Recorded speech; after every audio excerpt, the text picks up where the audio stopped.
Chicago is at the center of Donald Trump's immigration crackdown. ICE raids and National Guard deployments have sparked anger from local leaders there, and activists are now patrolling their own streets to track and confront federal agents. DW's Benjamin Alvarez Gruber reports. A common sight in the U.S. ICE agents in plain clothes without any identification and in unmarked cars, arresting people on the streets they suspect are undocumented.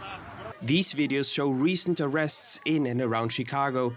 They have one thing in common: bystanders filming the arrests and facing off with the agents. Many people hear about ICE operations in real time thanks to activists. They call themselves the People's Patrol, a 200-member-strong rapid response network countering the Trump deportation blitz in the Chicago area. Cristóbal Cavazos leads those efforts. Every day people patrol at least a half hour a day. People are connected, typically on Signal or some other site. They connect, this is what I saw, this is what I didn't see. Once they see ICE agents, they confront them, hoping to get them to leave the area. ICE has said, and this has been found in court, they can profile you based on the color of your skin. So we're seeing people in Chicago being taken with or without documents, just based on the, a few years ago, this would have been a hate crime. Chicago, a Democrat-led city with a big Latino population, has been especially targeted by the White House with massive ICE operations. The Department of Homeland Security says it's about safety, as they say illegal aliens have terrorized Americans in Sanctuary, Illinois. Official government accounts have published videos of an action movie resembling massive ICE raid on a whole building complex. President Donald Trump has also called for the arrest of the mayor of Chicago and the governor of Illinois, both Democrats. The city and its residents are fighting back with protests on the street and are organizing, like Kristen, from the local chapter of a national NGO. We want to build community because it's easier to be an activist when you've got other people around you. Somebody said something to the effect of action is the antidote to hopelessness, and at this point, there's not really space to sit at home and wait for my elected officials to do their jobs.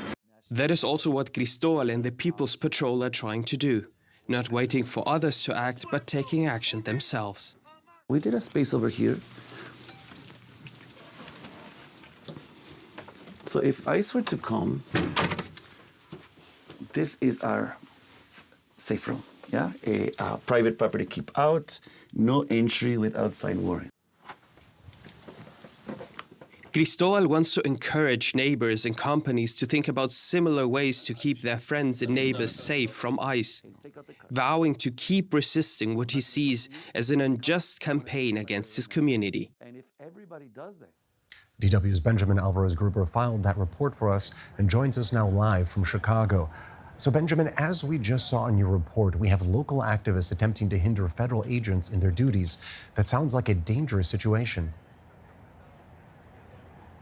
It is indeed, especially seeing what the reaction is when there's suddenly so many people there standing, trying to avoid the arrest of those people. What we heard from the activists is that ICE already changed their tactics starting earlier with those arrests. They tell us that in those signal groups, they're getting message at 4 a.m., 4:30 in the morning. So they go out. It's a very complicated, complex system with like different districts. But what we're seeing here on the ground, not only in downtown Chicago, but also here in Broadway, where we're standing right now, outside of a facility of ICE, of Immigration and Customs Enforcement, where National Guard was spotted. We saw some of them already walking around, but this is a very dynamic situation, and also this recent decision by a federal judge here to temporarily block the deployment of the National Guard here to Chicago for 14 days will probably also be appealed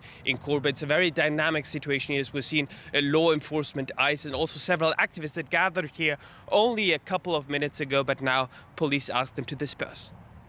So why exactly do Chicagoans believe their city is being targeted by the Trump administration?